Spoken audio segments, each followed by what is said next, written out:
Hey, before we start, we wanted you guys to react to this video.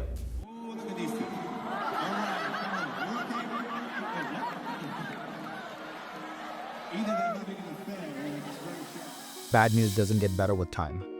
If you're a business owner or entrepreneur, this episode is for you because how you communicate during times of crisis is really important. And we've seen a lot of that in the news right now. And my partner, Leila Hormozi, and I are going to talk to you about the tactics and the strategies that you can use, not just to communicate crisis-based situations, but also how you communicate in a normal world that empowers your organization and makes you a standout person in your industry. This is a behind-the-scenes episode of the Operator podcast with me, Sharan Srivatsa, and my partner, Leila Hormozi.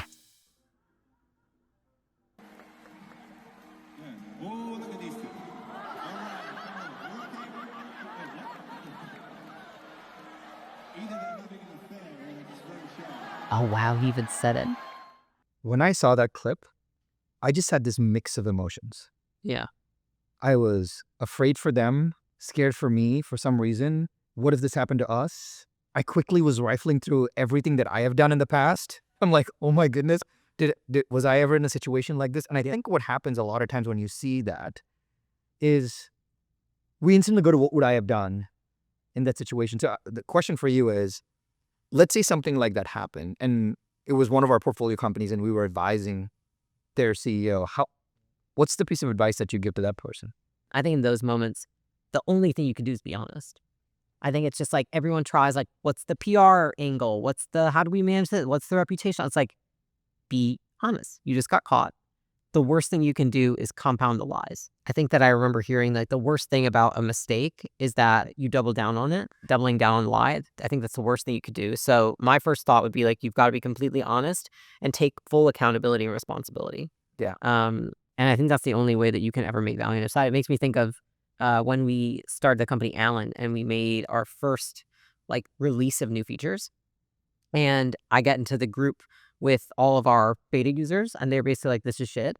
And I was like, oh my gosh. And then they're like, I can't believe that I'm even paying $1 for this, like all this stuff. And I was like, immediately I was like, oh my gosh, how do I respond to it? And then I was like, I'm just gonna do what I've always done, like tell the truth.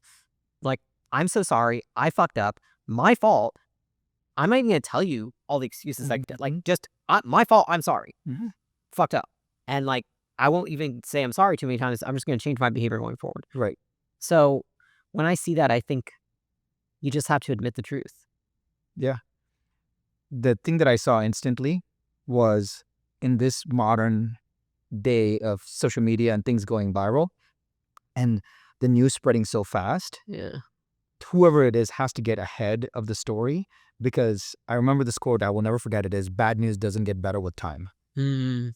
Especially in this modern world. Yeah. Right? So not only do you tell the truth, you have to be first to tell the truth. And for a framework for telling the truth is, I think it really comes down to core values, right? So if we were to say something, we would say, hey, that was not me. That was not a sincere candor moment. Let me own that. Yeah. And that was not, we stand for unimpeachable character. Let me own that. Yeah. If the positive way of living our lives is operationalizing our core values, then the way to take responsibility is to also just take responsibility for violating those core values in some way. But I think speed of acceptance of the truth is so important in today's world because what if they'd waited 4 days before that had come out? Yeah, you have to respond immediately. Yeah. I do think of it like anytime I fuck something up, anytime I make a mistake, anytime even like the company makes a mistake, I just say like own the narrative. Like you want to be the first to the headlines because then you write the story versus letting other people make assumptions, catastrophize, fill in the blank with their own whatever. It's like then you own the story of what's happening. I will tell you this. Maybe you can talk about this. I am so impressed with leaders who can apologize. It is very hard to get mad at somebody who is actually apologizing. Yeah. Honestly, truthfully, who's when I say apologize and take responsibility. Yeah. Right.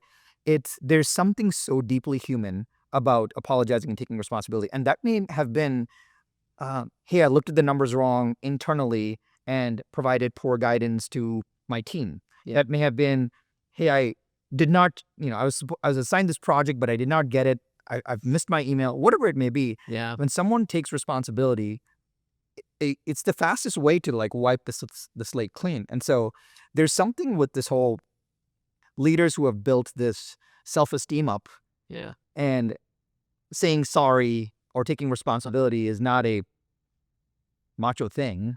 And I would just offer that you are deeply human and deeply loved and cared for when you actually just apologize, take responsibility, because now you have a clean slate to go fix the thing.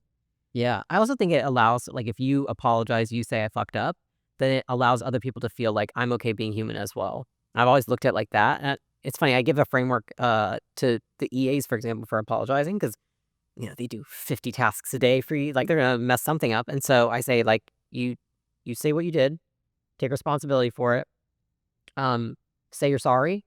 Don't follow up with excuses or reasons. Follow up with what you'll do differently next time. So And good. then it's future paced. Like, here's what I'll do differently in the future.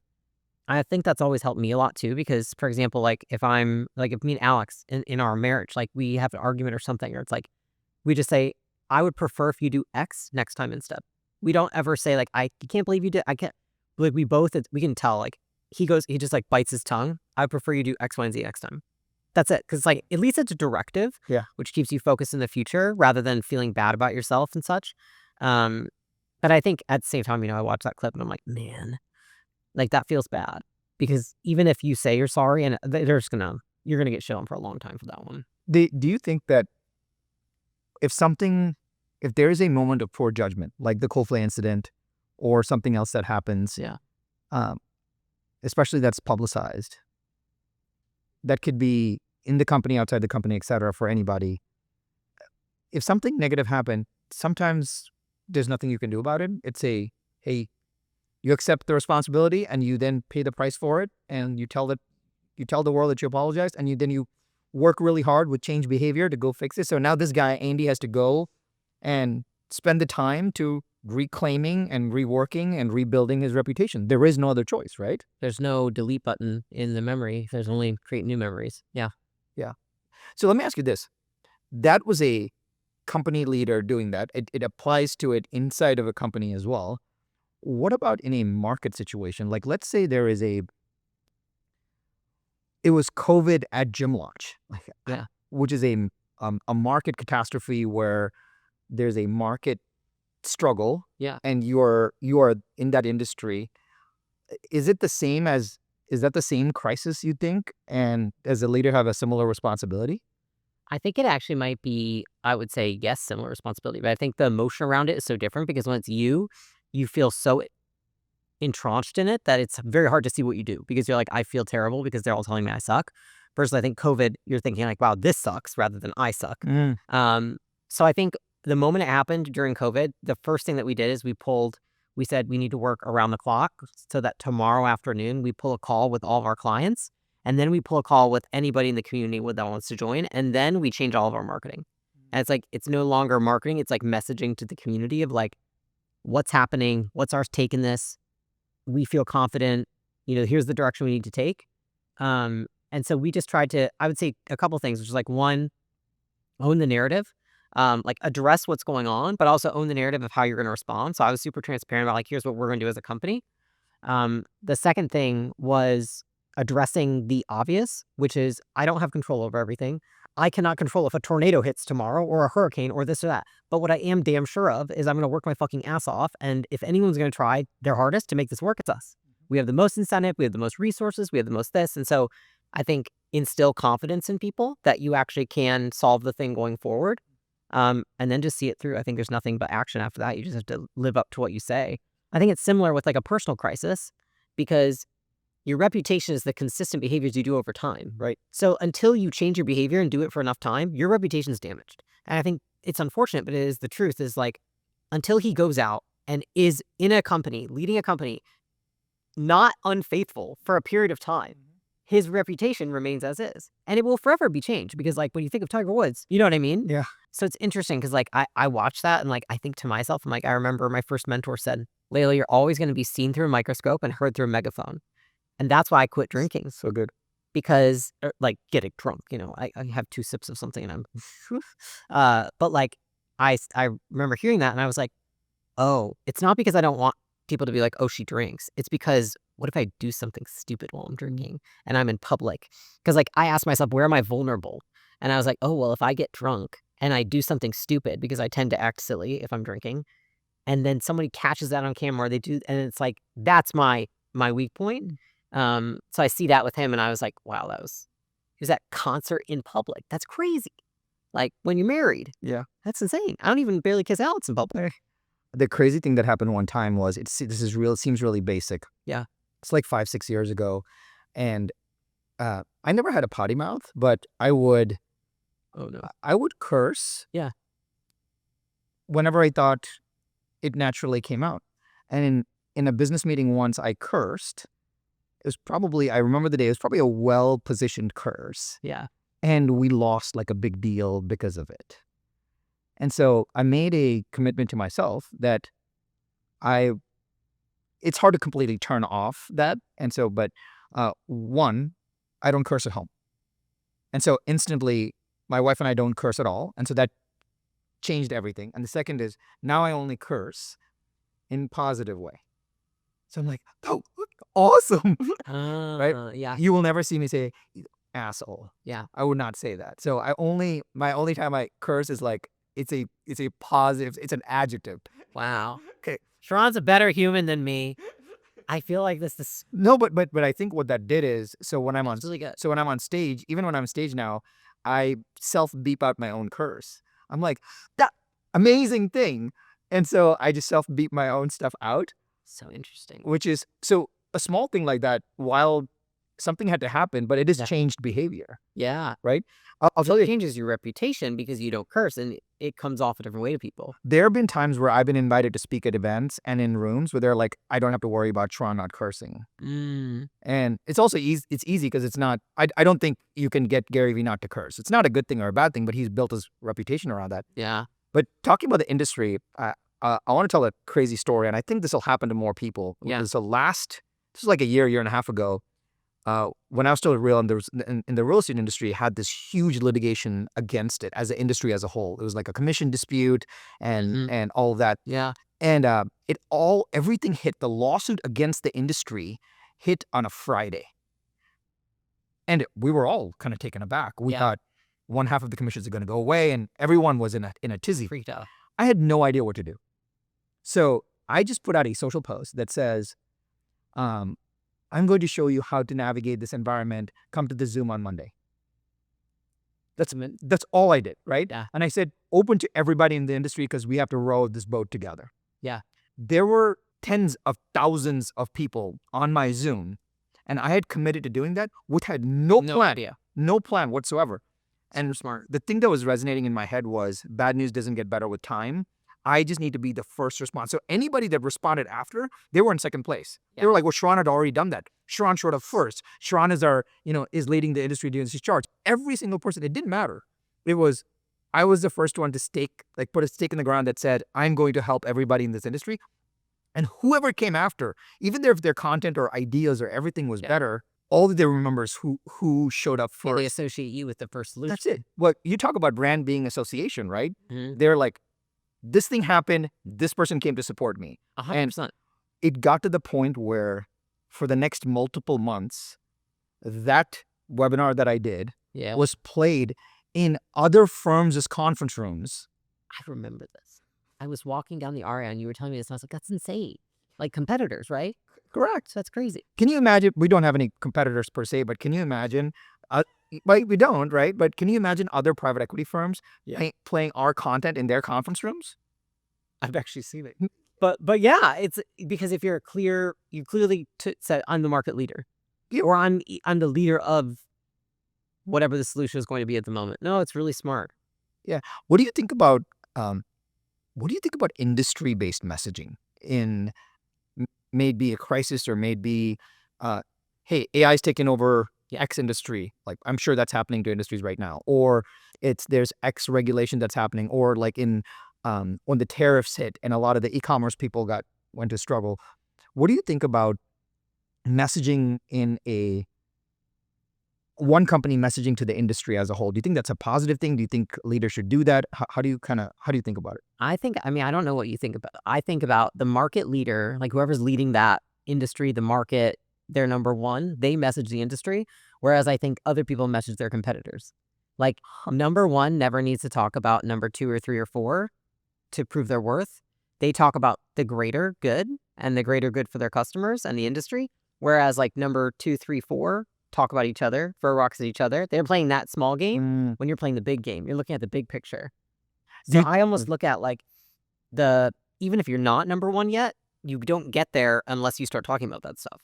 Do you think that if there's a leader of a company that is watching right now, Yeah. and they are, call it one of 1,000 companies in their industry, and they see a trend where the industry is going, or they see how they can serve their collective clients better, do you think that their voice can be heard as a kind of industry reputation manager, or they're like, well, my voice is too small, no one cares?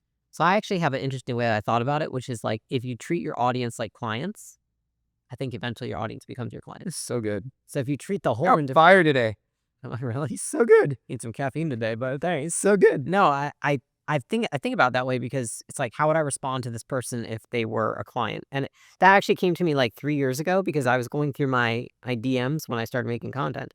And I was like, oh, is this person a client or not? Were they a client of my company or not? And then I realized I was like, I should just treat everybody like they're my clients. And so I kind of made that a mantra. I was like, treat my whole audience like they're my clients. So it's like I respond to as many as I can. They get back. Like I hold boundaries where I would, like all that. And that's helped me a lot. So I have a hard time believing that if you don't treat people like they are clients, that they wouldn't want to be one day, So good. I also think that if someone says, oh yeah, that makes sense, but I think the switch there is we respect our clients. We respect our clients for their decision to work with us. We respect our clients for what they do. We respect that we deliver some kind of service to them that they can be better. Yeah. And because of that respect, you approach the conversation differently. I actually think it's no different than when you have A players in your organization. When you have A players in your organization, you respect them more. Therefore, you're not an ass to them. So if anyone's being an ass to their team members, they just don't respect their teams. Yeah. Like our teams, I don't want to offend anybody. I'm like, yo, our rock stars. And so there's this deep level of respect. They're saying like, hey, tell me how I can, I told the team, tell me how I can make my content better. Like if I need to reshoot that 3 times, I trust your judgment. Tell me that. There's a deep level of respect. And when you respect somebody, you change the way you communicate with them. So even if someone is rude to you on the DMs and that's like a client just being rude, and you would handle that not with rudeness back. Yeah. You would handle it with a lot more neutrality overall. Yeah, like, oh, I could see what you're saying there, but here's my perspective. Yeah, no, that's really interesting. It changes the frame completely. It does change the frame. Now, I think paired with the industry messaging, I'm curious what you think about what it takes to be an industry leader. Like looking at what happened in that Coldplay incident, like where my mind goes is, I'm kind of curious, like, what do you think the sacrifices are that you've had to make to be an industry leader and to continue to be? Like, if you really think, like, what do you sacrifice every day, months, over the years that you're like, if I didn't have this responsibility, maybe I'd be doing those things? Have you ever thought about that? Yeah, in a lot of ways, I see this as the biggest difference between those that are leaders in an industry and those that are not, to me, is just one thing. Those that are not are consistently inconsistent, and those that are consistently consistent. I just love being around consistently consistent people. Even if you're a total jerk, I know that you're going to show up as a jerk over and over again. We know you're a jerk. Right? We know you're a jerk. So don't be a jerk one day and be like, awesome the next day. Yeah. Like being consistently consistent is really, really important because it allows people to have a sense of safety with you. Right. And when people are safe with you, they will open up to you. They will be more vulnerable with you. They'll want to hire you. Yeah. They'll want your advice. They'll listen to your stuff. And that's why consistent content is important. Yeah. Consistent messaging is important. Consistency. Yeah. So it's not about, okay, if this is like a hypothetical extreme, if Andrew Tate got caught at the concert with a girl when he had a girlfriend, would anybody say anything about? No, he's consistently consistent. Yeah. He's consistent with the fact that he does that, right? And so it's more, you're saying it's not necessarily about avoiding being flawed. It's about being consistent with it.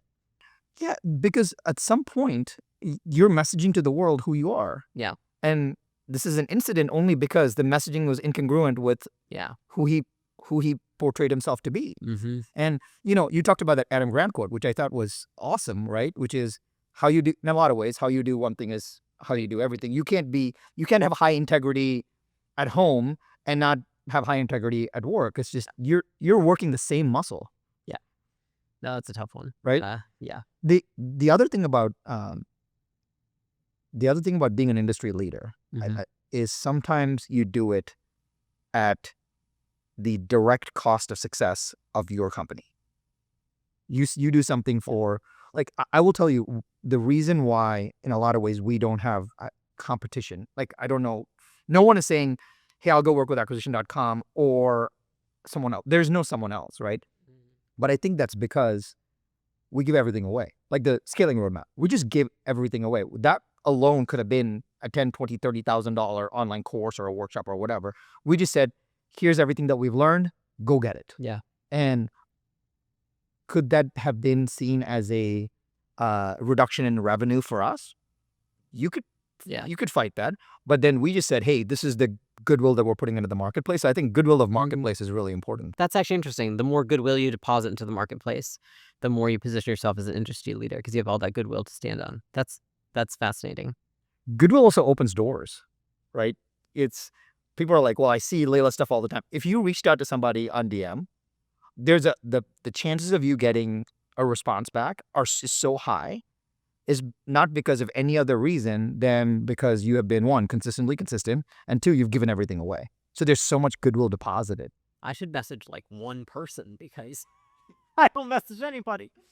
But my point is, you could, yeah. right? But I think that here's a behind the scenes thing that you don't know about. The key is that while Layla doesn't message others, it helps us in hiring A players. Yeah. Right? So when somebody, even though you don't make the ask, someone coming on board gets a chance to see all the goodwill, and they have this immense love when they show up for the interview. So the frame is completely changed. They're like, oh, what would it take for me to be a part of this ecosystem? Like, and then is that part's nice. Yeah. When people come in and they're like, oh, I saw on your stories that you said this or that, or, I had someone that was interviewing for EA and they were like, I saw you didn't go to the dentist for 6 months and like, I'd help with that. And I was like, smart. So no, that does definitely help there. It's interesting because like, as I think of the industry leader piece too, I do think like being consistent. I think at the beginning though, I definitely thought, and I'm thinking what other people are thinking too, they're like, I can't have flaws. I can't make mistakes. How do you see, like, can you think of like the biggest mistake you've ever made in leadership and how you came back from it? Like just something you did in front of your team. Cause like I can think of maybe 2 times where I did something and I was like, fuck, I feel really bad about that. Like it dug at me. And I felt like it was inconsistent with who I was. And then like, how did I come back from it? So, this is why you get coaching, which is good. I will not forget this. There was a team meeting. It was just all execs, probably like 8-9 years ago. Yeah. And I remember what happened. It was like a little financial crisis. We found that somebody was embezzling from the company, and which is bad. It would not end us, but it was irritating because we didn't have controls. And I'm normally like a pretty even-keeled guy. Yeah. And I lost it. Yeah. I didn't yell, but I was belligerent. I was not cool in the meeting. They saw me, semi-unhinged. They saw me. Well, no, they like, I'm like this all the time. Yeah. They saw me off base. Yeah. They saw it really bothered me. They saw how someone poked my integrity buttons, and I got off the call. I got off the call more upset about how I had handled myself than about the situation. Yeah. And I called my coach about it, and she said, so what, she asked me this crazy question. What are you telling yourself about yourself? It's a really weird question if you ask about anything. Anytime you're down, anytime you're happy, anytime you're sad. Narrative. Even when you're happy. So let's say let's say we did something and we had a big win. Yeah. And you feel good. Yeah. So like, what are you telling yourself about yourself? I'm the man. I'm awesome. I Right. created this, all Yeah. of that. And then the opposite is true too, right? Uh-huh. So I said, I don't know how to answer that question. She goes, if you can't answer that question, you will not be able to reset yourself out of this. And the thing that I realized was that I needed my team to see me back on an even keel. And so I was telling myself that, man, my team doesn't see me on this even keel anymore. My team has lost trust in my ability to handle a tough situation. Yeah. Will they think that every other situation in going forward, I'm going to be semi-unhinged?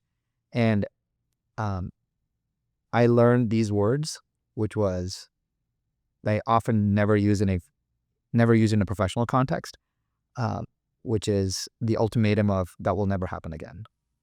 So when you say something like that will never happen again, you make a promise to yourself. Oh, yeah. Right. And so I said, I'm so sorry, that will never happen again. And I have not lost my cool since then. And I'll tell you the behavioral change that my coach taught me. She said, anytime you feel like you're coming unhinged, you can only do one thing. You can ask a clarifying question. So as soon as I know that I'm getting riled up, Yeah. I say, Layla, I'm kind of curious. Could you help me understand how we did A, B, and C? So now I reframe the question. I get a chance to catch up. So anytime I'm reeling, I go back to a clarifying question. That has been the most valuable, like, de-escalating Emotionally regulated. mechanism for me, especially if you do it in a group. The group sees you with so much thoughtfulness and respect in this entire situation. That one thing helped me so much. And then making a promise to myself that I will never do that again. Otherwise, you're breaking a promise. So if you ever want to fix something, you just say, I will never do that again. That's so interesting. So now I'm like thinking where I could apply that. Now you're thinking, man, next time Sharon asks a question, he's like, I ask Sharon. Oh, he's getting unhinged a little bit here. Well, unhinged. I don't know, though, because he's good at emotionally regulating. Well, but let me ask you this. This may bring us to what operators are doing day to day. So let me kind of break down communication overall.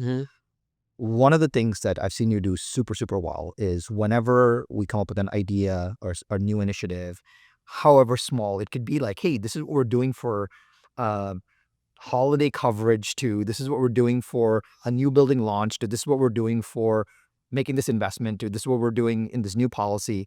You have a very thoughtful way of saying, okay, well, how should we message this to everybody so that no one feels like it was just thrust down upon them? And because when you have A players, they all want to be a part of the company, not be told about what's happening, at least in most situations, right? Yeah. So for the operator that's watching, who's building and growing the team, can you talk about, like, when something happens, how do you think about how to communicate it? I think the first piece is that one thing that I always do with any situation is I'm always getting feedback from the entire company. So when it's something that's going to affect the whole company, then I make a conscious effort, whether it's me or to have other people gather feedback from the entire company, meaning not every single person, but a person at every level in the organization. And so then when I'm messaging something, I can say I've acknowledged the feedback at all levels. So it's like I've taken, because I think if you really think about empathy, what is empathy? Which I think in order for a leader to message things well, they have to have empathy. I think empathy is the ability to take anybody's perspective. It's like I can have empathy for you because I can put myself in your shoes. I can have empathy for Kai because I can put myself in her shoes. I can have empathy for Luke because I can put myself in his shoes. Like, you just go and then you're like, what would they be thinking during this? And then I take that into how I would message to people by basically addressing their concerns. Usually I bake their concerns into the solution. So it's like I'm trying to address as many global concerns as possible with the solution. Cannot catch all of them. And so then when you cannot catch all of them, you explain what you've done to address the majority, and that there are no perfect solutions. And I think I really try to hone in on those two things, which is like, one, I've done my best, and I believe this is the right course to take. We're never going to have a perfect solution, but this is the best one for us right now. Two, the solution might change in a year. Things are always changing. We're growing fast, and so things are going to alter. So like what works now might not work in a year, and that's okay. We'll revisit it then. This is good enough for now. And then I think the last one is thinking through, okay, you have these ancillary concerns left. I think that's either me. I think there's two things I have to do with that one. Just one, I ask myself, do they need a different perspective or do we need a different procedure? Do they need a different perspective? Like, because sometimes I think you can get caught up when you're empathetic in like, oh, well, and then I'm like, no, they need to learn actually right now to take my perspective. So sometimes I say they need a different perspective. They need to understand mine as the person that's looking out for this business for the next, like forever. Yeah. That this is the perspective I have, which then I say, okay, so to address the rest of the concerns, I might have to give them my perspective. Here's from my perspective. Why is it that we can't all have assigned desks in the new headquarters? Because if I want to assign you desks, I have to make you be here a certain amount of days a week. And I think you'd like that less than not having an assigned desk every day. And that's because I've also been a high performer and I know what it's like to have those expectations. So I made the trade-off, right? And I take responsibility for that. The next one is, if it's not that they need my perspective, then maybe there is something that I can change. And maybe I haven't worked through the solution enough. And maybe I say, hey, I actually really consider your concerns and I don't think I took them into the first solution. So let me go back and think about that. So it's like when there's the leftovers after I've acknowledged everything, then I think, okay, is it that I need to teach them my perspective or have I not taken into account some of their things? I need to change the procedure I'm doing. I really like that. And so if you're a business owner and you just heard what Layla just said, and you're like, man, I'm afraid to get the feedback. So let's talk about that for 1 second, and then I have a framework that I can share. Yeah. If you're thinking through a solution or you're thinking through a problem or thinking through a challenge or thinking through something, how do you message for feedback without it influencing your decision at the end?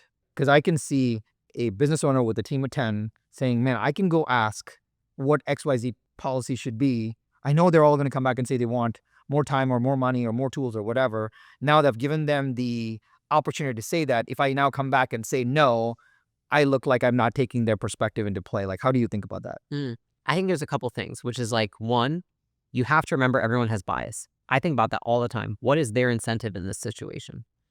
I think that as the founder, the leader of the organization, you tend to have the most aligned incentives. But some people don't have the most aligned incentives. Sometimes they want people in the organization to fail because it would make them look better. Sometimes they have an incentive to work less because they have something going on at home. Sometimes they have an incentive. So I'm always taking into account of the feedback I'm getting before I take into consideration what is everyone's individual incentives and bias. What are they bringing to me, right? If we're talking about a new initiative that we want to launch, if there's 5 people in the team who have skills that apply to it and 5 people that don't, the ones that don't probably are going to find ways to say the new initiative won't work. Whereas the ones who do are going to find ways to say it's going to work really well. So that's one thing that I take into consideration whenever I'm taking the feedback, even when I take it for myself. When I'm saying, hey, do you guys think I should hire this role to help me? I'm thinking, this took me a while to learn as a leader, when people are like, no, I actually don't think you need that person. Oh, because you'd have a new boss. Of course you don't want this person to help me because in helping me, they also take you away from me, right? So that's the first thing that I think through. The second thing is that a lot of the times I do is because I know people feel a lot of weight giving their perspective, or they feel like, what are you going to do with it? I just say like, hey, I'm asking a lot of people this question. I would love your feedback on this piece. Don't worry, I'm going to take it with a grain of salt, not making any decisions based on your feedback alone. That's so good. That was what I was looking for on that, right? Because then it also reduces the stakes for both parties. Correct. Right? So it makes their feedback valued, but at the same time, it also pre-frames what is going to happen in the future. 100%. And sometimes I tell them too, if they're afraid, because it's going to be something, I say, listen, my hair's full of secrets, not going anywhere. Yeah. So like anything you tell me, it doesn't leave this. So I'll tell you one framework that I think about often, which is probably the number one framework that I keep going through in my head. Yeah. In messaging anything is, we've talked about this before, is fears, frustrations, wants, and aspirations. Oh yeah, that's really good. So anytime there's an idea, I'm just like, okay, we're talking to Phil. Like, what would his general kind of fears beyond this? Yeah. And then what is things that he's frustrated by? What are his wants for his career? What are his aspirations? All right, cool. Now I can do that for collectively for the entire organization or the entire group of people that I'm helping. And now that becomes a very easy pattern because it also removes my bias from the situation. I'm thinking about their fears, their frustrations, their wants, and their aspirations. But the best part is, once you have that, you can actually build a messaging, kind of cadence that talks to each of this. You can say, hey, many of you may be afraid that this, and this is going to happen to you. Let me show you why. Many of you are frustrated by this, and this, and I wanted to include that. And I know that all of you want this, and this. And so I wanted to make that as a part of everything. But the aspiration of our organization is this, that everyone wants to go on this journey. That's why we built this, right? But if you do that over and over, it's like insanely helpful because it takes you out of you and it allows you to think on them, which is so much easier to message after that. It's so much better. No, it's funny because like I do that I've baked it in, but that's such a good framework to like let's just run it through the chat GPT of fears, frustration, wants, and aspirations. But and the interesting part is you could also use it as a avatar with AI. You know, I think you can do fears, frustrations, wants, and aspirations of your clients when you're messaging something. Oh my gosh, yeah. Right? If you're changing pricing, people instantly go to, oh, I'm changing pricing. They're going to get frustrated. It's going to drop in value. It's going to this and that. You can say, hey, AI, I'm trying to raise pricing from, $1,000 a month to $1,500 a month on my service. My core avatar is home buyers. Yeah. This is a service that we provide. Can you walk me through what their fears would be, what their frustrations would be, what their wants would be, what their aspirations would be? Super good. Right? And here's my old pricing and my new pricing. Based on those, can you tell me where I'm misaligned? And it'll literally give you a starting point for having a discussion that is not in your head. Yeah. No, that's really good. Should we answer questions? Let's do some questions. Let's answer these questions.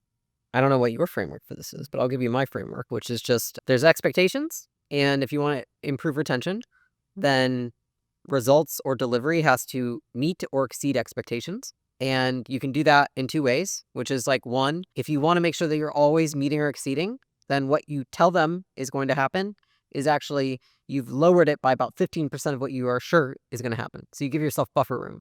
If I'm telling them where the company is going to go, I'm going to like under index by 15% because I want to provide myself with buffer because I would like when they come in for them to be overjoyed about the fact that the company is actually doing better and growing faster than I might have explained on the interview. The other way that you can do that is by increasing your ability to deliver on the expectations. But I always think it's easier just to position it as anything that when they was coming in, I think I always make it sound worse than it is. And I don't make the wins sound as good as they are. Not by like demeaning the company and being like it's a losing company. Like, of course, we're a winning team, but I'm not going to oversell. And I think a lot of the time what happens is that people are desperate to get people in. And so they kind of oversell on the interview process. They oversell in the job description. They oversell in their website. And then when people come in, they feel undersold because their expectations are here, but reality is here. So you want it that either they're matched or that reality is better than the expectations. When I think about kind of retention, I don't love the word because when I think about retention, I feel like we are putting a chokeholder on somebody and forcing them to stay here. Yeah. So I think language is important because the limits of your language are the limits of your world. However, connection is really good, right? I think people come for the opportunity, stay for the connection. I think about this framework as rapport, results, reward. Rapport is if I have a really good relationship with Layla and I can talk with her and I feel like the relationship exists, then it feels safe. One of the things that most people don't do well is they make the relationship about the safety about the relationship, and that's really hard. So for example, if I was in a room with Layla and we were in a meeting and I wanted to share something vulnerable with her, I would not say, hey, I'm sharing this with you, is this like, is it okay for me to share something vulnerable with you? I say, hey, I'm just assuming that this is a safe room. I create the safety of the environment.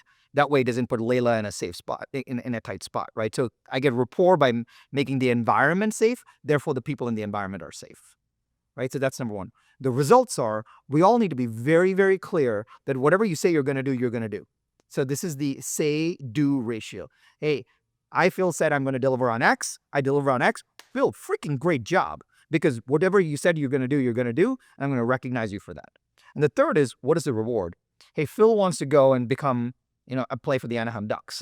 Awesome, right? Well, if we are not committed to getting Phil to the point where he is on a path to playing for the Anaheim Ducks, I am sorry, we have failed. Because we need to say, hey, this is your stepping stone to go doing that. Let's do whatever we can to go doing that. So if we miss the rapport, you don't get the safety. If we miss the results, you don't get good work. And if you miss the reward, they just never stay longer. Yeah. So I always think about rapport, results, reward. No, it's good because I hit the beginning, but you hit the whole journey, which is fantastic. I think it's important. The last one you said, like you always have to be thinking about their goal. Yeah. I think that's one of the most important things that I feel like I didn't understand until probably second to last year with gym launch. It's like I always have to know their goal and keep that in mind as much, if not more, than my own. I want to, if there was, I'll give you the entire value of this entire episode with a question that I'm going to ask Layla, which she has no idea about. When you're going to have talked often about this, and this is your idea. Okay. When you're talking to managers, owners, leaders, team leaders, etc., when they're talking to their team members, and let's say they want to guide their direction differently, right? Hey, they're doing something that could be done better. They could improve performance in some way. It feels like a strange conversation. And you've always talked about anchoring. Can you talk about like how you have that conversation without it being an awkward conversation? Yeah, I think I just desperately seek to avoid awkward conversations and hard, shitty ones. So I found what I consider a better way, which is anchor to their goal. So I would start the conversation with like, "Hey, Sharon, you told me that you want to own the Anaheim Ducks, right?" Yes. Amazing. So I want to get you there. And I look at it like, we're here, like I'm your partner to get to the Anaheim Ducks. So I think that if we want to get to the Anaheim Ducks, what we need to do is what I would think we should start doing is I think you should start doing XYZ. And if you do that, I think you'll get there faster than if you do it the way you're currently doing it. What do you think? Yeah, I didn't see it that way, but yeah, that makes sense. I just think it gets there faster. That's all. Like, do you agree? So good. It's so good. So it's like, can you get it? If you have their goal and it's like, how can I get you there faster with less pain, with more fun?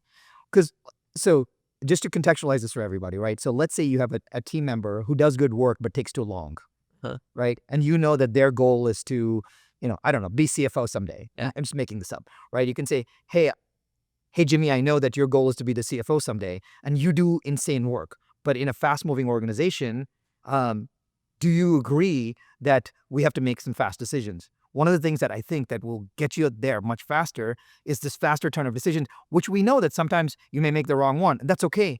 The way we fix that is us talking about it together. But again, you make it about Jimmy wanting to become CFO. Jimmy wanting to become CFO. I think, yes.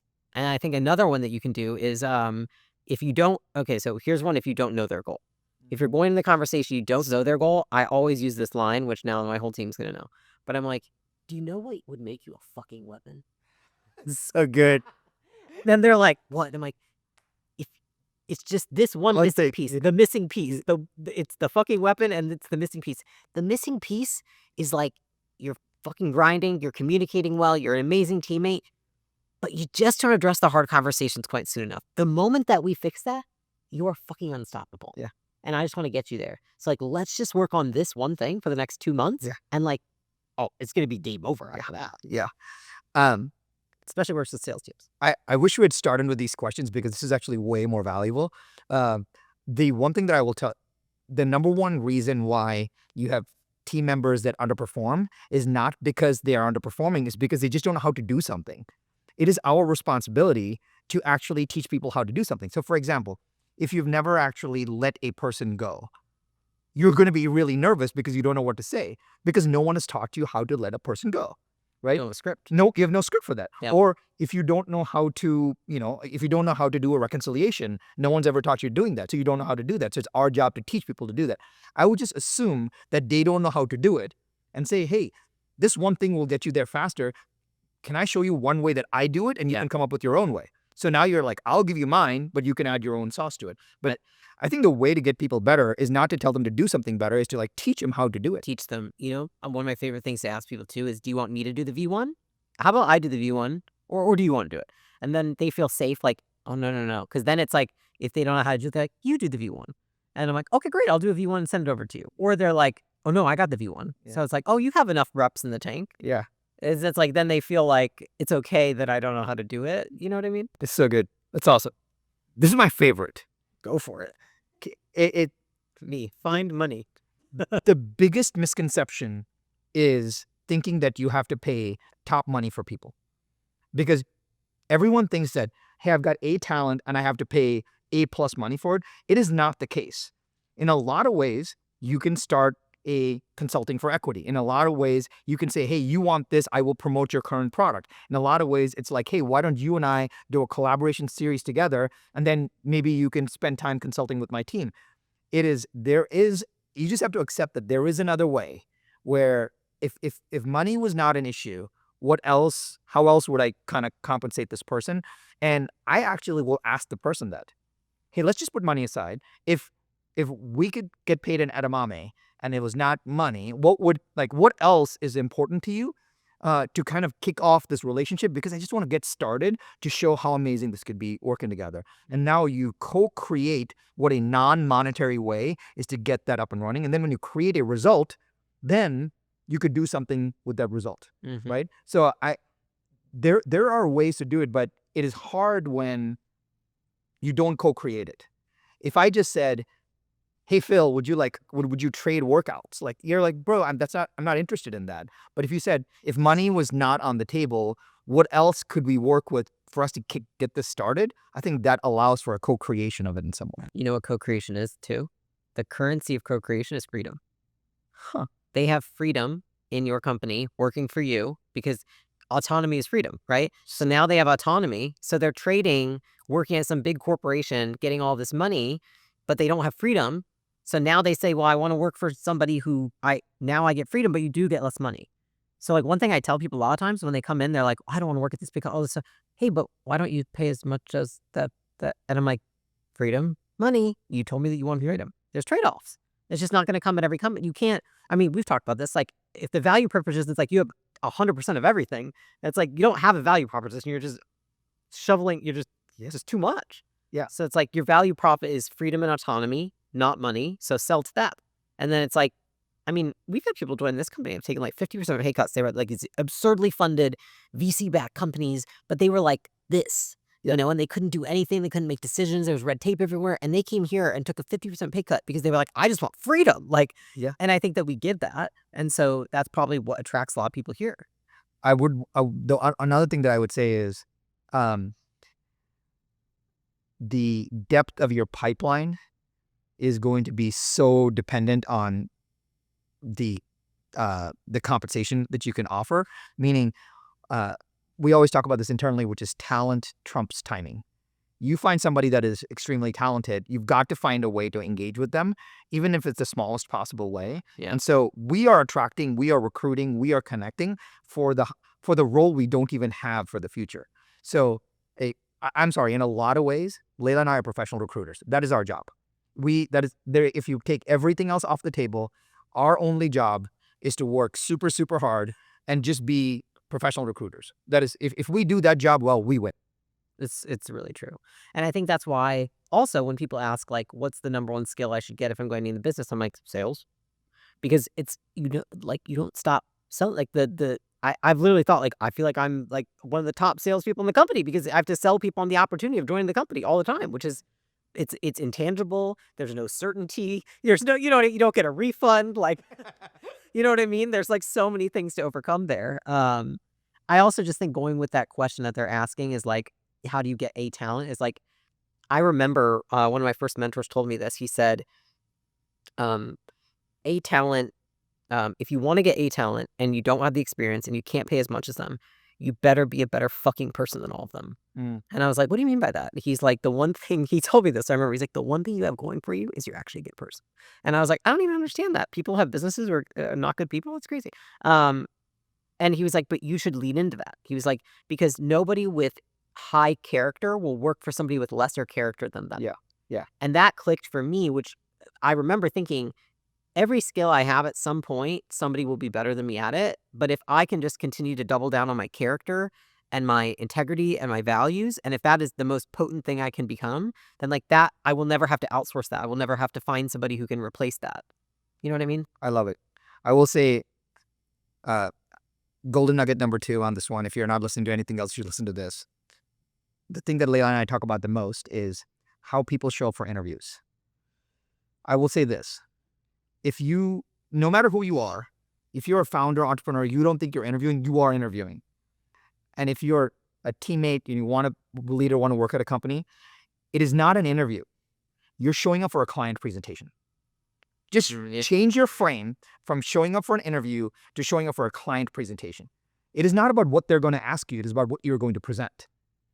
Would you show up for a client presentation with not well dressed, not well prepped, no slide deck, not pre-done homework, not like a roadmap for where the company is going, not you're like, hey, I had a person said, hey, I went through your website, and while I was doing all this research, a couple of things really bothered me, and I know that this is probably going to take away my shot at this role, but I wanted to share this with you. There are 9 typos on your website. You know what? The detail-oriented, that is insane. Yeah. It's insane. And so, but he showed up for a client presentation. And It's yeah, that shift is honestly so important for people to understand, because I think when we talk about like what are the best interviews, it's when people present to us the argument of like, this is why I should be here, because we show up to those calls with this is why you should join. It's a you know what I mean? And so it's like if you bring that and then they just bring like nothing, it's very difficult. yeah, and it also affects the energy of the interview. You're waiting for Sharon to ask you questions. You're waiting for Layla to say, tell me about a time when. Tell me about a time when. Are you serious? Like, welcome to AI. Welcome to a world of collaboration. I don't need a time when you're doing anything. I just need you to show me how good you are. Yeah. And I have 20 minutes for you to show me, like, show me how good you are. Well, if you think about it too, like when the person isn't presenting to you, you're having to pull from them. So they put the work on you rather than taking the work away. I think the best thing that ever had happened was when I interviewed Yasmin for the EA role. And I just said, well, to be honest, I've never interviewed for this role. But she goes, let me just tell you what I'm going to do. And then the whole call was her just being like, here's how I'm going to do this. Here's how I'm going to onboard myself. Here's how I'm going to she gave me the instruction manual for how she was going to do her job. And I was like, this is amazing. She already took, I didn't have to talk the whole, immediately, you create immediate relief. It's so good. And so it's like, if you think about if humans, we ultimately follow our emotions. It's like when you interview with somebody, if they make it really hard for you to pull out, then it's like, you're just going to be like, oh, it feels heavy, like a lot of work. Right. And so it's like, oh, that doesn't feel good. I'm hiring you to create relief in the organization. That's it. Yeah. Yeah. So good. Yeah. Such a good frame that yeah. Awesome. I don't know how you see this, but I answer it pretty nuanced. Go for it. Which is like the hires that you make in one company are not the hires you make in another company, because in the beginning you are essentially the company, and you and me and you are all different. And so what am I bad at and what do I hate doing that are the lowest dollar per hour that I can hire for is usually what I'm going to try and hire first. What am I worst at? Right. So for me, when I first started a gym launch, it was like one of the first things, I need IT. That was literally one of the first rules. I'm like, listen, I'm not that techie. I don't have any interest in learning it. I don't think it's my skill. I think everyone knows I'm more a people-centric leader. So tech is just not my thing. So the first thing I was like, I need IT and I also need finance. I remember I was doing the books and I was like, oh, what the fuck I'm doing here? Yeah, can you imagine that? Scary at this point. And filing tax returns. And I was like, oh my gosh. So then I said, okay, what are the 2 things that are critical to the business growth, but also I'm really bad at doing? Finance and IT. So in my first 6 hires, those were 2 of the people that I hired for. And so I think everyone has to think that way. You have to zoom out for a second and say, what are the things I'm doing? Of the things I'm doing, what am I good at? What am I bad at? What do I like? What do I hate? And I think you first try to get rid of the things that you're bad at and that you hate, that are the lowest dollar per hour in there. And then you work your way up from there. And eventually you just try to get to the things that you're very good at, that you love doing. But that comes after many years of work, because I think it's kind of like growing a child. It's in the beginning, you're still gonna probably have to change the diapers, and because it just wears diapers for a couple of years. You're just gonna have to do that. But I think eventually you can get to a point, probably by I feel like between years 5 and 7 are the years where it's grown to a point where you can really operate in your sweet spot and not have to veer off very often, and you don't even have to jump in when things go wrong because there's other people that can jump in. But until then, I think you're constantly going through the cycle of what do I suck at and I'm not good at that I should get off my plate. I think another piece to it is I asked you this yesterday. I said sometimes I have a hard time knowing where am I best utilized in the company, right? And so I think it's also zooming out and saying, where am I best utilized? Where am I strongest that I should double down on and continue to do? And I think knowing that as well is important to success, because it's just as important to know what you should get off your plate as it is what you should keep on your plate. Because a lot of people don't keep stuff on that. It's like they are a marketing genius, but it frustrates them. And so every once in a while, they're like, I got to get this off my plate, this marketing bullshit. It's like, oh, the engine for the entire company that you're world class at? That's going to be tough.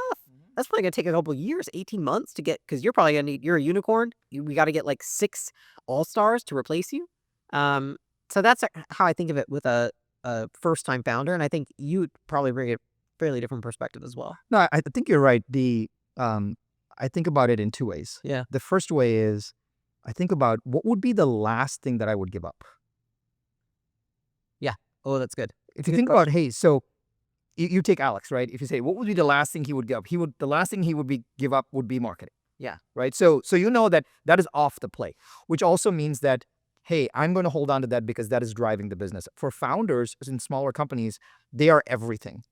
And if they always think that, well, if I bring someone over and they leave, then I have to take that job back. It is not that taking the job back, it's that the rest of the company will struggle. So if you can just understand that what would be the last thing you would give up, then you start to realize that, hey, am I okay with that? Cool. That was the original reason why I got into this. So that would be the last thing I would give up. The second thing I think about is, what is the farthest thing from revenue that I have to do? That's a good one. Right? Because we say lowest dollar per hour, it's usually farthest from revenue. Yeah, so it's like I have to deliver this, I have to do all of this, but at the end of the month, I have to do Stripe reconciliations that really are affecting me, and no one else can do this. That is not true. So just assume that anybody else can do whatever you're doing, but what is the farthest thing from revenue? And then you just keep backfilling farthest thing from revenue, and then it'll finally come to the thing that you don't want to give up. I like that frame. Yeah. It's a good one. That's like, I remember telling people when we had Jim Motion, it was like profiting like over $1 million a month. And I was like, oh, I'm still taking like the highest level sales calls. And they were like, what? Yeah. Like you have a team of 50. And I was like, I didn't want to skip the steps. Like I don't want to, if I outsource myself from all these things that drive revenue at once, then revenue will dip too much. Right. Yeah. Right. It's good. And just those two things allow you to start to have a better conversation. So you can actually talk to a coach or a mentor or a mastermind group saying, hey, I'm really jammed. I can't grow the business. The thing that I don't want to give up is sales because I have all the sales relationship. The things that are the farthest away from revenue are these 4 things. I'd love some help on figuring out which one to give up first. Now, the group, the coach, the mentor can actually give you some feedback on exactly how to do that. And that gives you some safety and relief. Most people don't know what to give up because they don't know how to talk about it with somebody. If you know how to talk about it with somebody, you can get some good advice around it. So having a framework of being able to talk about it will probably get you better advice. Yeah, which means you also know what you're doing. When I say, hey, what are you working on? They're like, oh, everything. Well, that's not helpful. You know, I think auditing your time, auditing your calendar, spending time looking at where does my time go? I think we spend a lot of time looking at that. We talk about it all the time. Like, where's my time going? Oh my gosh, I noticed it's disproportionately going here. We should get a resource here. The one of the best frames that I got was from a sales coach, maybe like 10 years ago. Yeah. And he said to me, a lot of people try to say they're going to do 10 sales calls this week. They're like, if I do 10 sales calls a week and my conversion is 60%, then I will close 6 out of 10 and therefore the math, right? And I said, yeah, I do that too. He goes, instead of doing that, your job is to put 10 sales call blocks on your calendar. And every week, your job is to fill each of those blocks. So instead of saying, I'm going to schedule 10 sales calls, he's like, you've got 10 sales call blocks on your calendar. You only have 2 left. You got to schedule those. So every week you wake up saying, I got to fill these 10 blocks that I did. And that's what changed everything for me because I knew where my time was going now because I pre-built the big rocks of those 10 sales blocks. You scheduled your priorities. Correct. Rather than scheduling around them. Yeah. And now you know that if you missed a week, you're like, oh, I did 8 out of 10. You didn't. Like those 2 blocks were unfilled. Like you underperformed. Yeah. And there's no way. It's right in front of you. You cannot get away from that. And that just makes you know that I've got 2 more slots to fill this week. Yeah. That's really good. I'm like thinking how I can do that with myself on certain things. Just now. take away the wheels turning. More free blocks for you. So many of them. We have so many free blocks. The one-on-one queen right here. I'm super curious what you would say about this one. No agenda, no meeting. No memo, no meeting. No memo. Yeah, write a fucking memo. Why do you deserve my time? Well, unstructured meetings are not productive. We all have to just agree to that as a baseline. One-on-ones are a very sacred time to help with rapport, results, and reward. You have to figure that out. So Layla and I do one-on-ones the same way. We talk about this the same way, which is we have a running log on everything that we're thinking about. And when we get on our one-on-one, we just go to our running log and we just work through everything that's on our log. No agenda, no meeting. I'd say that's the first thing. Yeah. The second is if you don't have some kind of weekly, end of week reporting cadence, it will dramatically affect how you run one-on-ones. Because you don't know what you worked on that past week. You don't know what the struggles were or the blocks were. Therefore, you don't know what to actually fix to move the ball forward. The easiest way to fix one-on-ones is to start a end-of-week reporting cadence. If you do that, you'll know exactly what to talk about in the one-on-ones. Yeah, it's 1,000% true. I was just playing on my template to guide my. No, I think you sharing, you've done one-on-ones across orgs for a while. I will say this one thing. As I actually don't mind reworking one-on-one structures based on the seniority of the person, 1,000%. right? You don't need a lot of structure with the highest people in the company. Correct. Because they intuitively will not waste your time. Correct. And if anything, they're like, I will maximize this time by bringing a chunky problem that we haven't had time to talk about. That's exactly right. Yeah. And the second is sometimes in your organization, if you're doing a one-on-one, let's say you're working with your CFO and that's a direct report, and you're working on a one-on-one, and they're going through an insane finance transformation, like the last thing you want them to do is to distract them from that big mega focus. For that quarter, if that's their only goal, you just keep asking them about that goal and nothing else, right? Yeah, it's funny because with the book launch, I've done that with two people that, one rolls into me, one doesn't. Is like we had a call, and I was like, don't want to talk about that parking lot. We only focus here, and then I was like, all right, well, we don't need as much time even, right? Great, that's fine, but I'm not going to distract you from this because the rest of this needs to come after. The way that I like doing it is like, I would say for like if you're chunking up to like individual contributors and not senior and executive, but like management, the framework I like to use is like I essentially I have a template, which is like they have to fill it out ahead of time. So then I can digest it and decide, okay, do I think these are the priorities to discuss? And if I need to move calls, the EAs need to move anything, they also know, hey, that's a priority. This is not. The first is like quick wins. Just give me like any quick wins this week since we last talked. The second is what are your challenges? So it's essentially like write down all the blockers or roadblocks you have right now and why they exist.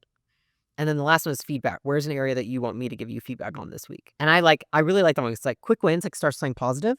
Then it's like, okay, tell me what your problems are. This is the meaty part that we're going to go back and forth on. Usually I do thinking ahead of time on that one.